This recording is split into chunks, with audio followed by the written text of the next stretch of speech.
ngarang thokiba cherol aduda yaukiba aikhoigi Kakching Higher Secondary School ki principal ko atopa mafamda transfer thabigiba se aikhoi chhatra singi mafamdagi yam thina nungai jaba phongdokse aduna maram oiraga ngasigi press meet se kaujabane haijaningmadi handak tasu aikhoi school asidagi position puthokpa ngami hoi madam principal asigi leiramagasu or leiramdragasu oiramba yai oiramdaba yai adubu ngasi asumaina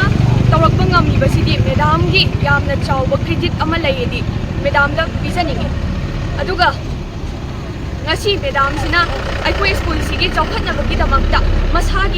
masagi oiba kaya ama kathuaga ngasi school sigi damakta hotnabiri aikhoi loina su uri maduna maram oiraga ngasi gi asumaina chawkhalakpa ngamibani haina su haijaningi aduga hautik aikoina phangjakriba amadi lawja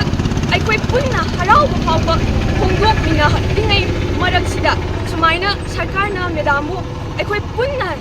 nungai minaba adugumba tanja ama pibidringai tanja sida atopa mafamda sumaina transfer tawbigibasidi aikoi chhatra singi mafamdagi yam thina nungai taba phongdokjai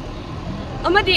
aikoi ngasi oiragriba pibam ase medamna semgatpiba medamna tawbiba singdudagi aikoi sumaina lor leirakpa ngamjabane aduna ngasi medam chakhrabadi aikoi lehoriba chhatra singi oirakadaba matungda tarakadaba future makhoida kari oirakani habado aikoi yam khallubada aikoi nungai jade amadi Singapore Secondary School ki Eastern Union ki Garden Secretary maram ni gi 21 Thursday da sida Department of Education guest ki tholko chirol mana Ziuzik Kakching Higher Secondary School ki principal ne thoku bi simati no mai naurem ta di bi bu transfer to gi odar ma tholko si amale chibani Ziuzik ori ba school ki atmosphere sida yam song sida bani amadi chhatra singi career da yam nagai bi bani leana tho ma sibu odar sibu ko da tan du biu mapal ko job man do